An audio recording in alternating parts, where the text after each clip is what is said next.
Welcome to the Football Show on PLZ Soccer. I'm Peter Martin, delighted to have your company on this Wednesday. Alan Ruff and Barry Ferguson are with me in the studio, and we've got more than a few things to talk about tonight.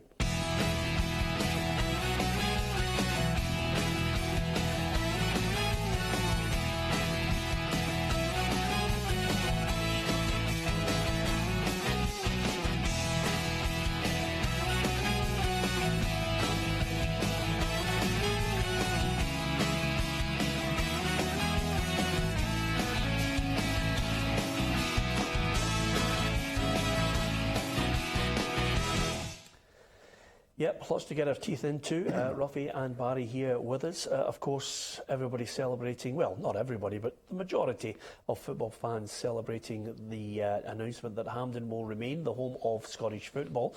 But the fallout from that is at the other end, because the SFA have purchased the stadium from Queen's Park in this strange tradition from well over a century ago, Ruffy, where Queen's Park owned the stadium. So suddenly, all eyes on Queen's Park. Their president, Jerry Crawley, said it was an emotional time. I felt as if maybe the timescale of how this all started to gather pace and was put through wasn't great for them. But the £5 million will go a long way to securing the future of Queen's Park at Lesser Hampden. Yeah, I can imagine why he'd be disappointed, to have played at the National Stadium for a long time, and I'm sure the players at Queen's Park would enjoy it as well. But as we keep sitting here saying it's a terrible atmosphere when the stadium's got 20,000 in it, I would dread to think what it's like with 250 people in it. Yeah. So from that point of view, I think them moving to a tighter park and obviously the redevelopment that, they could make it a good atmosphere, which I think the players would enjoy. But yeah, I think they've just got to get their head around it and just move. It's a strange quirk of fate that Queen's Park retained their amateur status all those years ago when football was in the pioneering days. They were involved in the FA Cup. They had a stadium in an area in Glasgow where there was really only one thing to do. You go to football matches and you would get 130,000, 140,000 at Hampden in those days. Yeah, I think go back to Queen's Park, they'll be disappointed that they're leaving the National Stadium. I think that's how they attracted so many players to come and play there. But I've been in the position when I was at Clyde and I went there and it was 300-400 fans and it was an eerie atmosphere. I actually think it will benefit them moving over to Lesser Hampden. They've got the £5 million. They can go and put it towards building maybe a main stand across for the offices. But they've got, because it's a good setup just now, it's a beautiful big pitch. The offices are in great condition.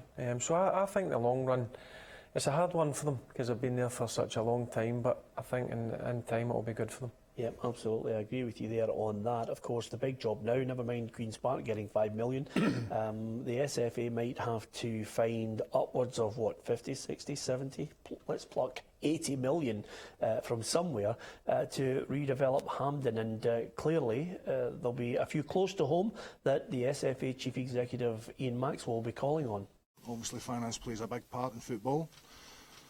There are a number of partners who have said that they would be willing to help us, whether it's Glasgow City Council, Scottish Government. A lot of people have said that they'll be part of that journey with us. There's a private investment market that we've not really looked at in any great detail yet to see what funds we can generate from them. There will obviously be funds that we can generate now that we own the stadium, and we can maximise revenue from that. And it's, taking all these things into account to see the best way to improve the stadium, improve the matchday experience for all. I think we're all happy that they're staying at Hampden, but finding the money is going to be the key now, Barry, and it could take quite a bit of money. Yeah, the figure you mentioned, 60, 70 million pound, it's a hell of a lot of money, but it's needed done. I'm just happy that they've done this deal. They're staying at Hampden where they should be staying. It's the home of Scottish football for me, but obviously Maxwell's saying there that their partners are going to try and help, and I'm sure guys that helped to secure the Queen's Park deal, like Tom Hunter and Willie Hockey, will be in there, and hopefully they can put a bit of money in, because certainly one thing it's needing is a bit of redevelopment, as we've mentioned plenty of times before in the programme. Certainly behind the two goals needs to get brought in, and I think the main stand is too far away for the main pitch. So it's a lot of money, but I'm sure and I'm hopeful that they can get it. Yeah, Ian Maxwell did mention the fact that maybe the home nations bid for the 2030 World Cup might help things if there was funding available if they won that bid with Scotland, England, Wales and Northern Ireland. Hopefully hosting World Cup games in 2030. But more to the point, how would it look? Well, Ian Maxwell offered an insight into a stadium they've had a close look at to see if maybe they can copy it. We are not shying away from the fact that there are areas of the stadium that we can improve. You know, I don't think it's particularly radical. There are other stadiums like the Stuttgart model that have done something similar, and we need to, you know, speak to them, take advice from them, and look at the other areas of innovation that are around to see what we can do to enhance the stadium atmosphere. Yep, well, obviously we've all put forward our tuppence worth on how we'd like the stadium to look. I certainly, listen, if I could actually just get it to look and sound like, you know, a Tynecastle, I think it's an intimidating stadium. You know, a Celtic Park in a Champions League night, maybe an Ibrox.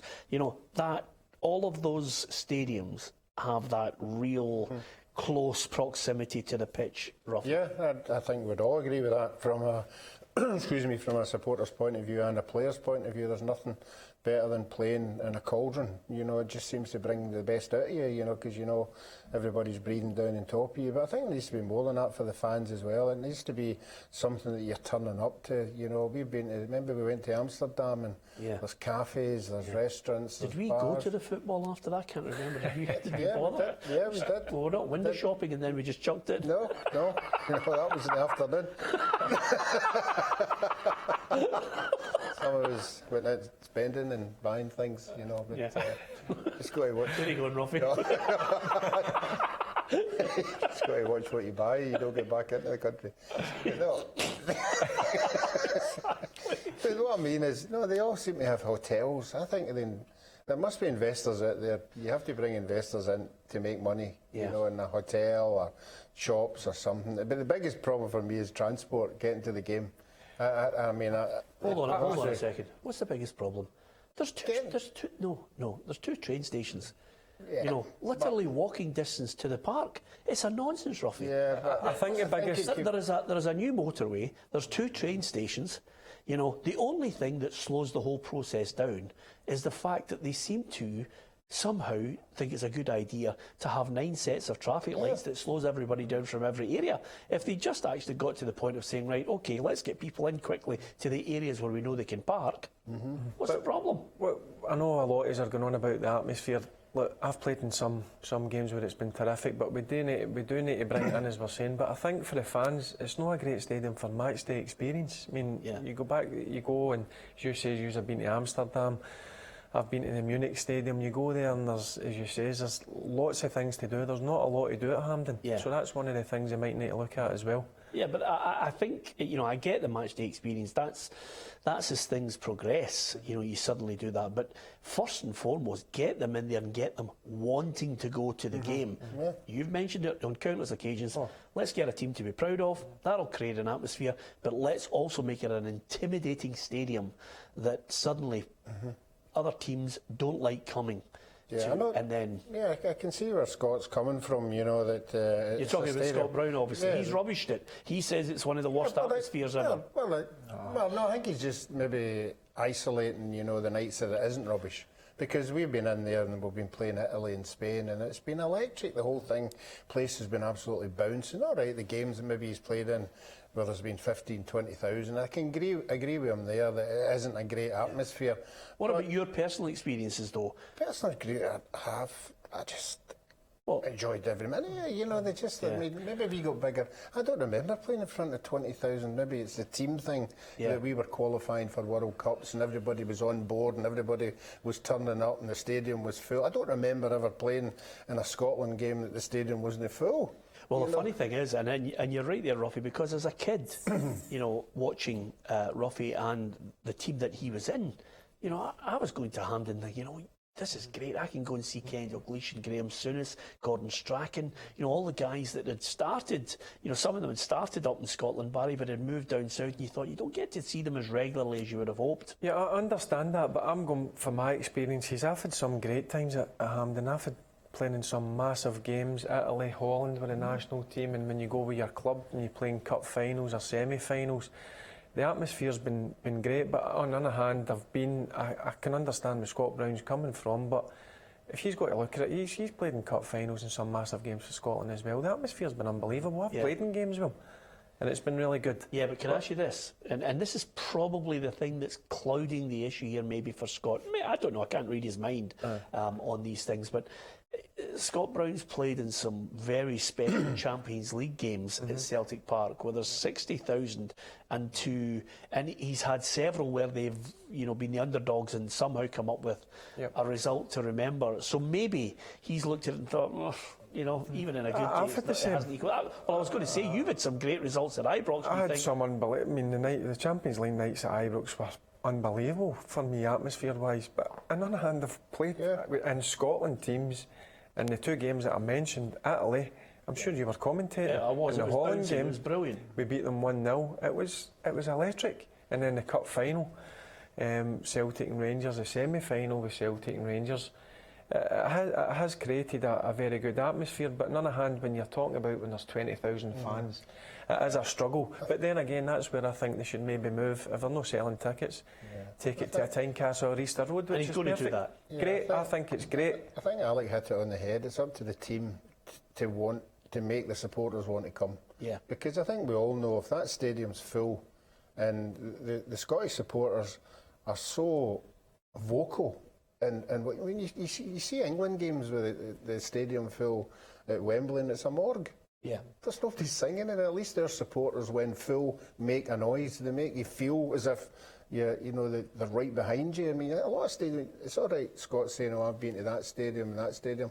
A lot of big stadiums you go to, they're all quiet. Well, there's one for you. Last summer against England. You try to tell me that atmosphere wasn't great. It was bouncing. To each, it was great. It was absolutely. Yeah, but that's what I'm saying. I thought the supporters made it, the team made it, the day made it, what it was all about. But that team at that stage were performing at a good level, and the fans were obviously you're playing England, your closest rivals. But I know 10, 15 people were there and says it was absolutely electric. I watched it on TV in holiday, and I could sense the atmosphere coming through the TV. Even Kenny Miller enjoyed it that day, and he was in the Celtic end with us for the commentary position, Ruffy, and we were cuddling him more out of security than anything else, facing it leathered. But it's not rocket science if you know your fixture list for the year. You know the games you're going to play aren't going to fill that stadium, so you just be sensible. And if you don't want to move it, then reduce the prices. I think it's a good idea. That I hope he does take it to places like Tynecastle and Easter Road. For instance, England playing last night at Leicester, I thought the atmosphere, it was decent against Switzerland. If that was at Wembley, as you said a minute ago, the atmosphere's poor. Yeah, absolutely. And the SFA will still get money if they take it to some of the smaller grounds as well. And obviously, the clubs will benefit for hosting it there. Ian Maxwell did mention the Stuttgart Stadium, so we thought we'd have a closer look at it.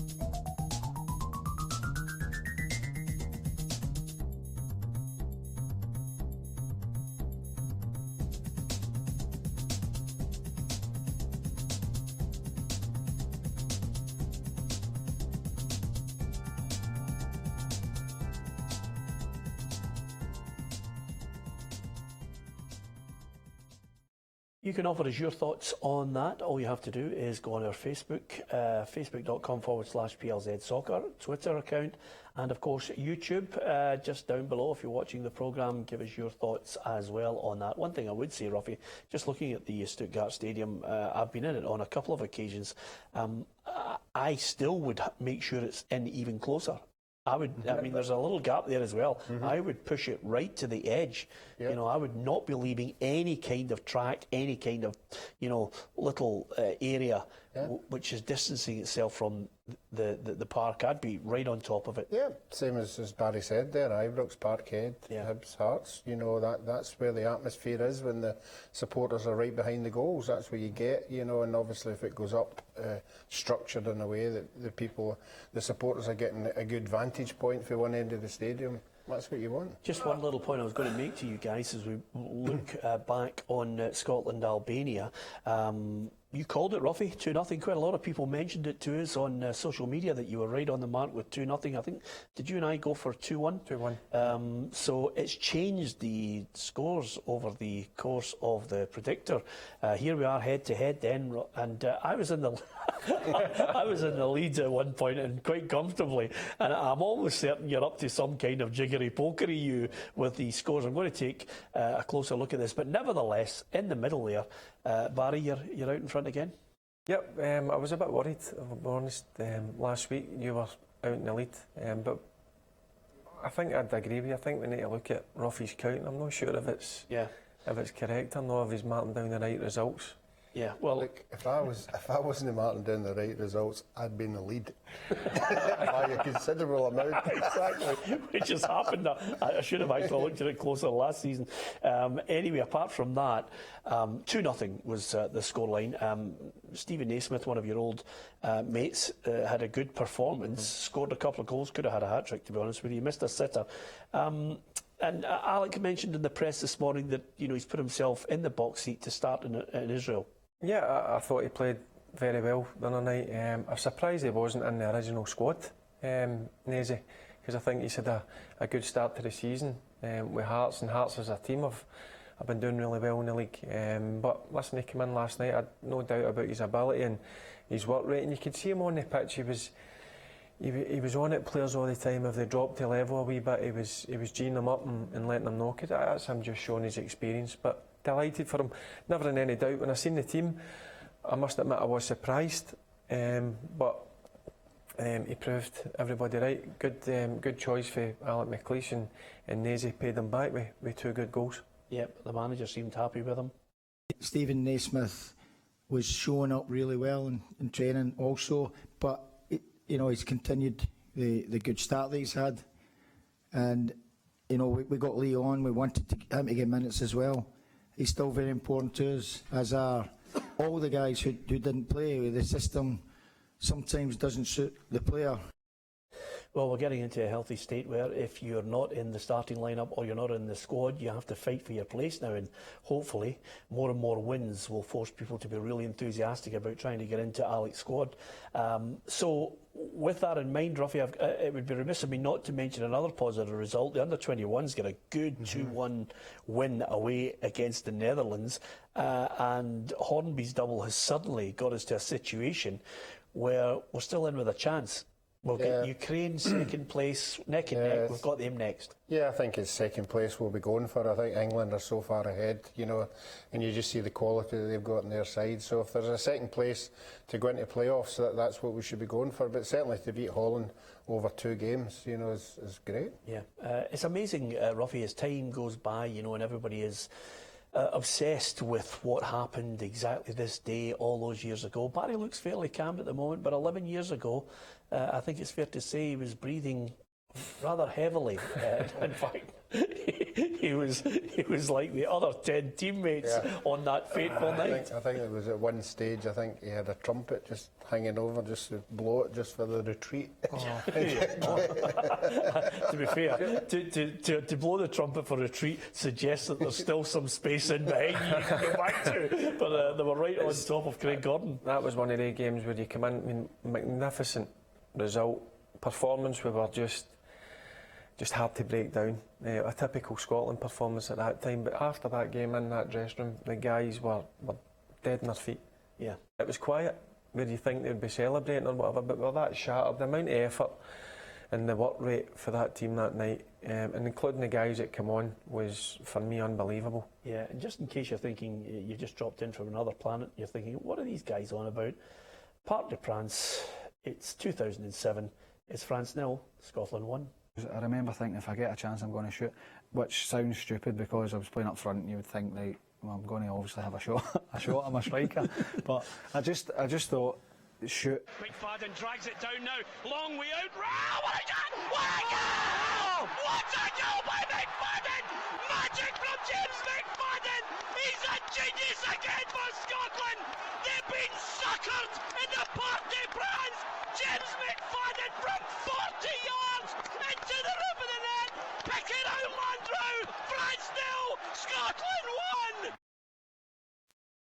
1! The nut there, Ruffy, it was a great night, wasn't it? Yeah, I think I was about 10 rows behind you, and I could hear you from where I was standing, and I thought you'd lost the plot completely, but we all did. And I think we all did. You know, if that was us as supporters in the stand, I'd identify how the players felt. It was a fantastic night, you know, and all I remember is defenders just blocking everything, just throwing their bodies in front of anything that was coming towards the goal, and that's what summed up Scotland that night. There's no doubt we needed a bit of luck on the night, and we did. We had a bit of luck, but listen, the hard work for me and the graft that the boys put in was, as I said, after the game, the guys... Is that the most physically exhausted you've ever been? Yeah, it's got to be. It's got to be. I think I was just chasing people about, and I must have touched the ball maximum 10 times, and about 8 of them were headers. Yeah, and gave all of them away and made possession again. But I've got to say to you, I can remember Paul Hartley, yourself, Steve McManus, throwing yourself in front of shots that were raining in. You know, Trezeguet. You know, they had so many good players. They had so many top players, but it was just one of the ones where they were, you know, friends. They were arrogant towards us. They were like we were coming over here to get battered. Aye, yeah, that's the word I'm looking for. Thank the Lord I found it. I know, I was going to say something different there. And just to go out and prove people wrong. Listen, at the end of the day, it wasn't great to watch in the eye, but one thing the supporters must have seen, and anybody that was watching the game, it was the desire of that team. And I'm including the guys that come on as well. I think Stephen Pearson come on. 26 minutes, he came on for Darren Fletcher. Yep. No, it was a fantastic night, but as I said, strange one after the game and the way home. The boys were absolutely knackered. Yeah, we were knackered. We had to go into Paris, you know. Yeah. Celebrate. It was the French know good wine, and I think Davy Provan and I had a few good wines to celebrate with Mark Guidi and Andy Walker. I'll never forget it. Great night. Listen, we're not going to go without saying well done to Glasgow City. The girls produced a 2-0 win against Samatio Barcelona from Cyprus. 2-0 at the best of times is good. Leanne Ross, we were in her company over the last couple of weeks, Barry. Sadly, she gets sent off, but our own Leanne Crichton popped up with a goal in the 2-0 win as well. So, well done, Leanne. Yeah, great. She was actually saying last week when she popped in, that's one thing she needs to add to her game, was goals. So, no, a great result. Listen, anywhere you go in Europe, abroad in the Champions League, to get a result, 2-0 away from home, is a great result. That's I think that was the last 32 and the last 16 now. So no, great for them. Great for Leanne as well, because she's always, obviously she's been out the Scotland team, so she's got a point to prove to try and get into that starting team, get into the World Cup. Yeah, and I've got to say, Ruffy, I mean, listen, there's such a feel-good factor around women's football now. It's growing in popularity. Well, it's amazing, you know, how much they're all improving year on year. I mean, if you cast your mind back 2 or 3 years ago, that Glasgow City team were getting beat 8-0 in the last 32. You know, and now they've just been, every year they've been getting better and better, and to get away from home and get a win, it's brilliant. I wish you hadn't quoted that stat, Ruffy. I'm now going to have to go and check if Glasgow City were ever beaten 8-0. I can't remember that. Champions, no, neither can he picks a number and fires it. No, I think you'll find I may be right in this one. Oh, well, I'm going to have a look at it. Listen, join us tomorrow when we reveal whether Ruffy's statistic was true or not. Anyway, well done, Glasgow City. From Ruffy, Barry Ferguson and myself, thanks for watching.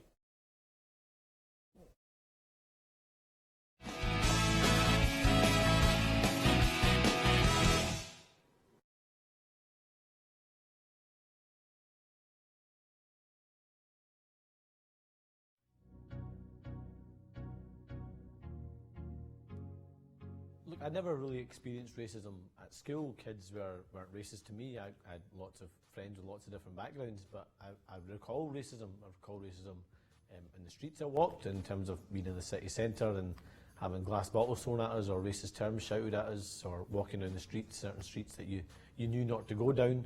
You knew to be racist incidents. But my earliest memory of racism would be probably when I was 12, 13, leaving home to go to school one morning, seeing a strange looking envelope on the front door, picking it up. I had the newspaper cut out letters on it, opening the letter up, seeing a picture mocked up of my mum tied to a chair with 2 guns pointed to her head, and it had the headline on it, "Bang bang, that's all it takes," and it was a letter from Combat 18 to send a message to me and my family to get out of politics, to mind their own business and stay quiet and shut our mouths.